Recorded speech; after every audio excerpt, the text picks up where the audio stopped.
Whoa! It wasn't doing that before. There's a real visceral sense of being immersed in the game when you're holding something physical in your hand and you do it. The controller itself really contributes to the feeling that you are a wizard. You have a magic wand in your hand, and Finn has a magic wand in his hand. It's the best one-to-one connection with a character that I've ever felt.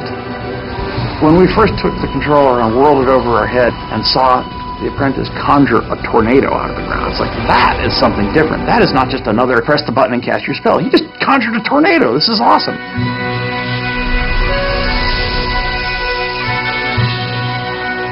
Sorcery High Concept started out as a very iconic demand. What if you one day found a magic wand in a box?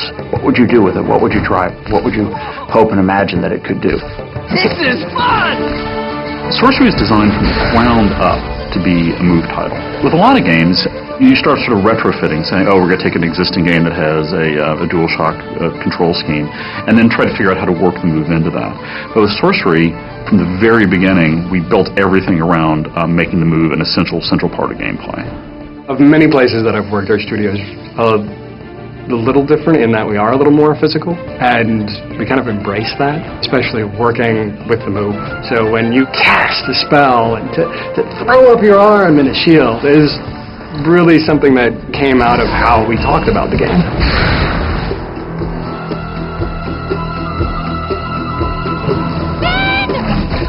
A lot of the motion control games that you see, sort of like it's detecting that you're doing something, but it's not precise. What really excites me when I play Sorcery is the degree of control you have.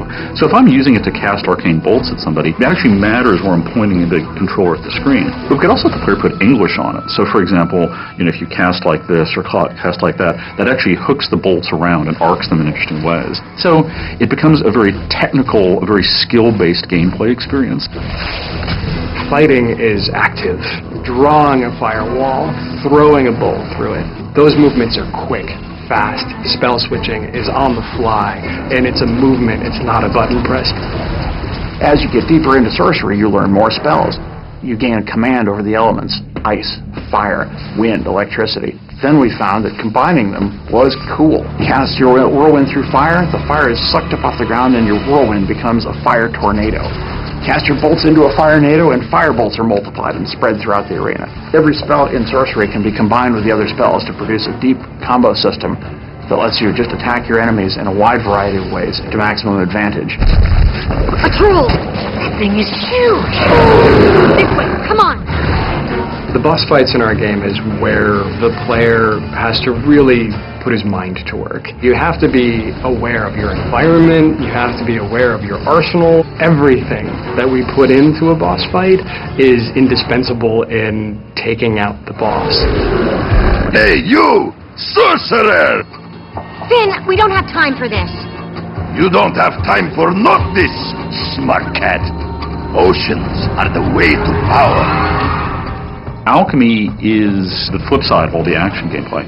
In Alchemy, you're using the motion controller, but it's not under the pressure of combat. You discover many unusual ingredients. So our alchemy system, which is the key to level progression, involves mixing these elements together. And we make sure that with our move, we do this in a very visceral sort of a way.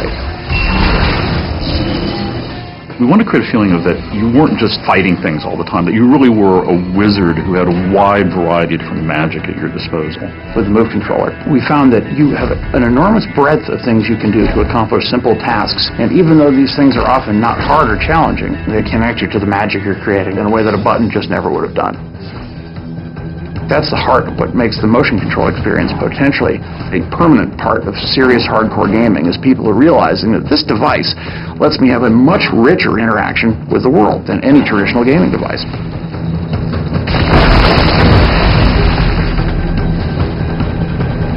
I feel that we've given people a really solid, playable game experience that uses the move like it's meant to be used as a serious game and control device, to reach down and pick it up and to be that apprentice who is reaching out and grabbing the wand, the master's wand, for the first time and feeling the power of it surge through him just as you realize the power that you yourself are experiencing as a player.